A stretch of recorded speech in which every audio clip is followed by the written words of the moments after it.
अस्सलाम वालेकुम दोस्तों, उम्मीद है आप लोग ठीक हैं, खैरियत से हैं। अल्लाह ताला की ज़ात आप लोगों को अपने हिफ्ज़ व मान में रखे, आबाद रहें, खुश रहें। दोस्तों इस वक्त ट्रैवल पे हैं और डिंगा में मौजूद हैं। गुजरात में बड़ा मशहूर शहर है, हमारे बड़े अच्छे दोस्त हैं, उनके घर पे बैठे थे तो टाइम हो गया तो हमने सोचा जी इजाज़त लेके ये वीलो कर ले। यहाँ पर हमारे बड़े प्यारी भाई भी हैं, बड़े भाई भी हैं, हमारे लीडर भी हैं, चौधरी जाफर इकबाल साहब हैं। कोशिश करेंगे कि आज रात उनका भी इंटरव्यू करें। ज़ाहिर है अब गुजरात आए हैं और चौर साहब का इंटरव्यू कर नहीं हो सकते, तो ये उसके लिए आप लोग रेडी रहिएगा। इंशाल्लाह ताला बताएंगे यहाँ पे कि गुजरात में क्या होने जा रहा है, कौन जीतने जा रहा है और कायरा साहब की क्या पोजीशन है और चौधरी जाफ़र साहब जो हैं वो इस वक्त क्या बताते हैं। ये बहुत सारी बातें होंगी आज के रात के इंटरव्यू में, लेकिन आज का अभी का जो वीलॉग है उसकी तरफ चलते हैं। मियाँ नवाज शरीफ को रिलीफ मिल रहा है। ये जुमले कसने वालों को ना असल हक़ाइक़ का पता नहीं है। ये नवाज शरीफ की मेहरबानी है, वो एक ज़ीरक सियासतदान है, खामोश हैं, वरना इनके पास ऐसी ऐसी ये पनामा जजों की कहानियां हैं कि सबके होश उड़ जाएं अगर वो आज बतानी शुरू कर दें तो।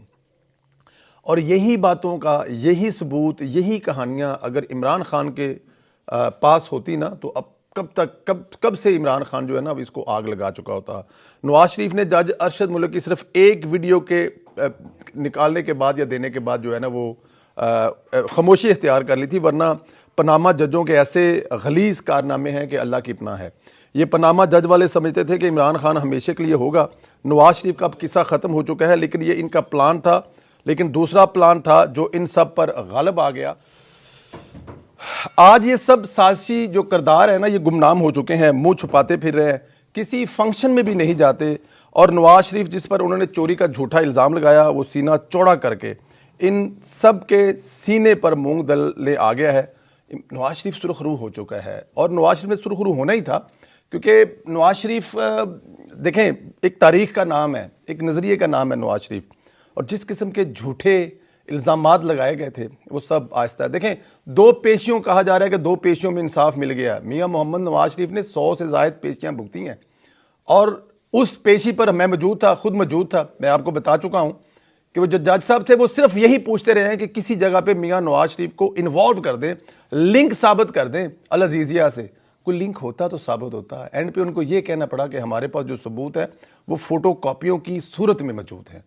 अब फोटो कॉपियों पे फैसले होते रहे, फोटो कॉपियों पे अकामा जैसा केस बनाया गया और मियाँ मोहम्मद नवाज शरीफ साहब को, मियाँ साहब को नहीं, एक्चुअली अगर देखा जाए तो 26 करोड़ अवाम को निकाला गया था और वो आपके सामने है सारी कहानी। पर एनी हाउ, सहेल वड़ैच साहब ने कुछ लिखा है, मैं चाहूंगा कि आप लोगों को बताऊं।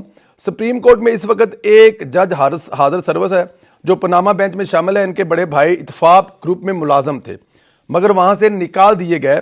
इस वजह से ये जज साहब और इनका खानदान शरीफ फैमिली के खिलाफ हो गया। इसी मी लॉर्ड के भाई एक बार जद्दा में हुसैन नवाज की स्टील मिल का खुफिया दौरा करते पकड़े गए और वहां पर मौके पर ही हुसैन नवाज शरीफ ने उन्हें पहचान कर इनकी क्लास ली। सवाल ये पैदा होता है कि मसूफ किस चीज़ की जासूसी करने गए थे। इन्हीं मी लॉर्ड के हवाले से शरीफ खानदान के पास जज अरशद मलिक का वीडियो रिकॉर्ड मौजूद है जिसमें वो बता रहे हैं कि इस ताकतवर मी लॉर्ड ने उन्हें एक दिन अपने दफ्तर बुलाकर पूछा नवाज शरीफ को कितनी सजा देनी है। अरशद मलिक ने बताया इस मुकदमे में इतनी ज़्यादा सज़ा बनती नहीं और यह भी बताया कि कितनी सज़ा देनी है। और साथ ही इसी मी लॉर्ड ने गवाहों और बहस के हवाले से बाकायदा हुक्मनामा जारी भी किया। मिलॉर्ड इस्लामाबाद के एक बहुत बड़े प्लाजे के लीगल एडवाइज़र थे। इनका मुकदमा सुप्रीम कोर्ट में लगा तो खुद बेंच में बैठ गए। जाहिर है वो क्लैश कर रहा था लेकिन वो बैठ गए और अदल व इंसाफ के तकाज़ों को सरीहन खिलाफ वर्जी थी। सुहेल वड़ैच ने तो नहीं लिखा लेकिन वो प्लाजा, उसका नाम मैं आपको बता देता हूँ। जब आप लोग हाई कोर्ट से निकलते हैं इस्लामाबाद तो सामने दो लंबे टावर नजर आ रहे होते हैं। ग्रैंड हयात होटल था। नवाज शरीफ के खिलाफ फैसला सुनाने वाले बाकी में लॉर्ड्स की अंदरूनी कहानियां भी इस वक्त इंटेलिजेंस ब्यूरो और शरीफ खानदान के पास महफूज हैं। इन पर भी बोलेंगे, आपको बताएंगे, लेकिन आहिस्ता आहिस्ता। आप अंदाजा करेंगे ऐसी कहानियां हैं। फैज हमीद एंड कंपनी ने नवाज शरीफ के खिलाफ चुनकर वो हीरे पनामा बेंच में शामिल किए जिनके दिल में नवाज शरीफ से मुतल्लक जाती तौर पर बुग़्ज़ था। इसी बुग़्ज़ के तहत उन्होंने मुल्क को बहरानों में डाला। नवाज शरीफ को निकालकर एक लाडले को मुसल्लत किया। इस जज का नाम गालिबन इजाजुल हसन था जो इस वक्त पनामा बेंच के मॉनिटरिंग जज हैं जिनसे मुतल्लक नवाज शरीफ अपनी हर गुफ्तगू में तकरीबन जिक्र कर चुके हैं। लेकिन अलमिया यह है कि इस सब के बावजूद वो अपने ओहदों पर मौजूद है। अच्छा, इधर सुप्रीम कोर्ट ने रात वाली जो समात है ना इसका बाकायदा तौर पर तहरीरी ऑर्डर जारी कर दिया। रात को काजी फैसल ने पीटीआई के इलेक्शन में तखीर करने की साजिश बाकायदा तौर पर नाकाम बना दी है। सबको खुला पैगाम दिया है और कहा है, लगता है कि इंतखाबात वाकई ही पत्थर पर लकीर है। जब काजी साहब ने यह कहा ना था कि जिसको कुछ तकलीफ है ना इंतखाबात के बारे में कुछ सवाल करना हो तो वो घर जाके अपनी बीवी से सवाल करे। बाहर मीडिया पे, सोशल मीडिया पे, किसी जगह पे इंतखाबात के बारे में यह बात ना करें कि इंतखाबात नहीं होंगे। ये काजी साहब बता चुके हैं, लेकिन जाहिर है हमारा मुल्क जो चलता ही इन थ्योरियों पर है। तो कल जो हुआ रात को, मेरा ख्याल है उसके बाद अब 8 अक्टूबर वाले जो इंतखाबात हैं जिसमें किसी को जरा सा भी शक था, अब वो शक निकाल दिया गया। तहरीरी हुक्मनामे में पीटीआई के वकील उमैर नियाजी को तौहीन अदालत का नोटिस जारी कर दिया है। कहा गया है सुप्रीम कोर्ट का हुक्म वाज़ेह था, कोई भी जमहूरी अमल में खलल नहीं डालेगा।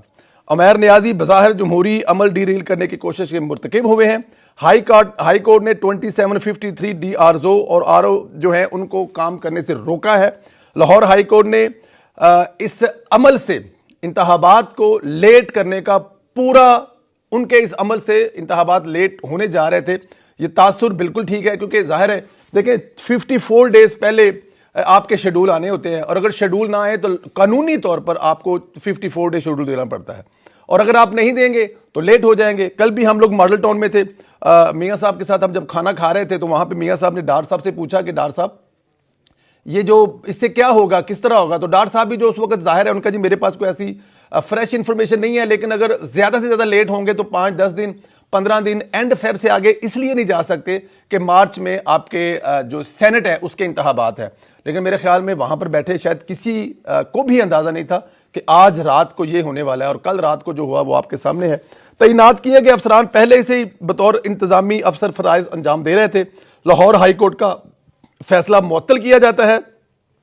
अदालत ने लाहौर हाई कोर्ट की दरखास्त पर मजीद कार्रवाई से रोक दिया है कि किसी किस्म की कोई कार्रवाई नहीं की जाएगी, इस पर किसी किस्म का कोई सवालिया निशान नहीं डाले जाएगा। इंतखाबात 8 फरवरी को होंगे और वो जो अभी 54, क्योंकि आज के दिन भी अगर आते तो मतलब 54 डे बनते थे, लेकिन क्योंकि कल रात को आने से और भी अच्छा हो गया है कि अब इस पे 2 दिन, 1 दिन या चंद घंटे भी लेट इलेक्शन नहीं होंगे।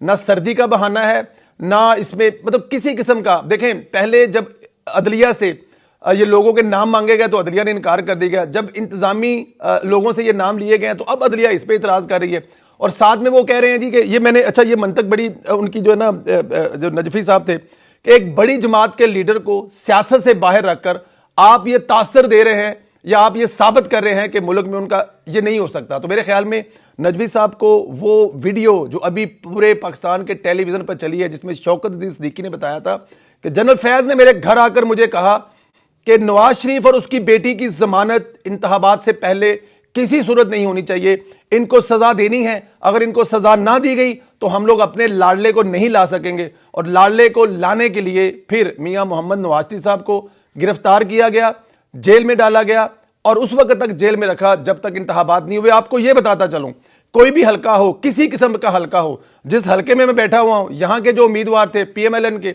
मजबूत 3 उम्मीदवार, और वहां पे एक तीसरे नंबर वाले बंदे को जिता दिया गया जिसके बारे में कुछ सोच भी नहीं सकता था। तो फिर भी नवाज शरीफ के चाहने वालों ने नवाज शरीफ को वोट डाला, नवाज शरीफ का चाहने वाला वोट निकला। लेकिन फिर वो आपको पता है जिस तरह RTS सिस्टम बंद किया गया, 4 घंटे बिठाया गया, फिर लाडले की सीटें पूरी की गई और फिर जो सब कुछ हुआ वो आपके सामने है। लेकिन ये दोबारा सब कुछ रिपीट नहीं होने जा रहा।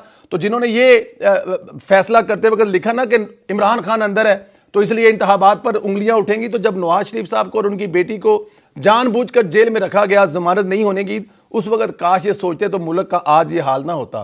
5 रुपए 90 वाला यूनिट जो है ना वो आज 60 रुपए का ना होता, 200-300 का डॉलर जो है वो 100 रुपए का रहता। लेकिन उस वक्त ये ख्याल नहीं किया गया और आज सब कुछ हो रहा है। इलेक्शन कमीशन के वकील ने बताया कि 5वें हाई कोर्ट के चीफ जस्टिस साहबान से दरखास्त की गई कि जुडिशनल अफसरान फराहम करें। किसी भी हाई कोर्ट के चीफ जस्टिस ने जुडिशनल अफसरान फराहम करने पर रजामंदी जाहिर नहीं की। लाहौर हाई कोर्ट का हुक्मनामा इलेक्शन कमीशन की आईनी जिम्मेदारी इंतखाबात के इनेकाद के आईनी हक में रुकावट है। लाहौर हाई कोर्ट में दरखास्त गुजार उमैर नियाजी का तल्लक एक सियासी जमात से है। इमरान खान साहब के साथ उनकी तस्वीरें देखी जा सकती हैं, वो इमरान खान साहब के करीब हैं या करीबी हैं या उनका उस जमात से तल्लक है, ये भी साबित करता है। इस तहरीरी हुक्मनामे के बाद अब किसी भी अदालत की जुर्रत नहीं होगी कि इलेक्शन से मुतल्लक PTI की किसी साजिश का तहत बने। हम कहते हैं कि अभी भी अदलिया में लाडले के लाड उठाने वाले मौजूद हैं। देखें मियां नवाज शरीफ साहब के AC उतारने की बात की गई, घर से खाना बंद करने की बात की गई, कम लोगों को मिलने की इजाजत देने से इनकार बात की गई। इमरान खान साहब 8 से 9 कमरों की रह रहे हैं बैरक में, जहां पे 9 कमरे हैं। नई टाइलें मंगवाई गई हैं लगाने के लिए, टॉयलेट नए मंगाए गए हैं, उनकी फरमाइश पर साइकिल और स्पोर्ट्स की मशीनें अवेलेबल की गई हैं। ये लाडलापन जो है जिसकी तरफ से दिया जा रहा है वो सब जानते हैं। लेकिन अदलिया में मेरे ख्याल है इस शटअप की कॉल के बाद जो कल रात चीफ जस्टिस काजी फैसला दी है, आज के बाद मेरे ख्याल में उनको समझ आ जानी चाहिए।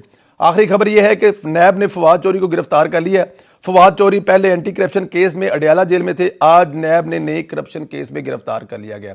काश फवाद चौधरी साहब अपने दौरे हुकूमत में जब ये सब कुछ होता था उसकी मुखालफत करते, तो मैं भी आज फवाद चौधरी के हक में आवाज उठाता और ये कहता। लेकिन क्योंकि फवाद चौधरी साहब ये रीत डाल कर गए हैं, उन्होंने अपने दौरे हुकूमत में जो कुछ किया है आज वो भुगत रहे हैं।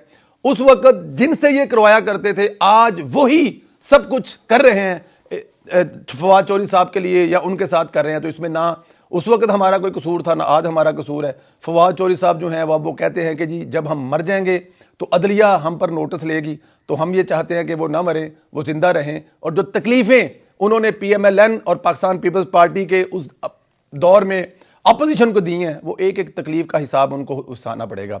अपना बहुत ज़्यादा ख्याल रखें, मुझे इजाज़त दें, क्योंकि जिस जगह पे मैं बैठा हूँ बहुत सारे मेहमान बैठे हैं और मैं आप लोगों से बात भी कर रहा हूँ और मैं फील कर रहा हूँ कि ये ज़्यादती है। ख्याल रखें, इजाज़त दें, इंशाल्लाह आप लोगों से अगले वीडियो में फिर मुलाकात होगी। खुदा हाफिज़।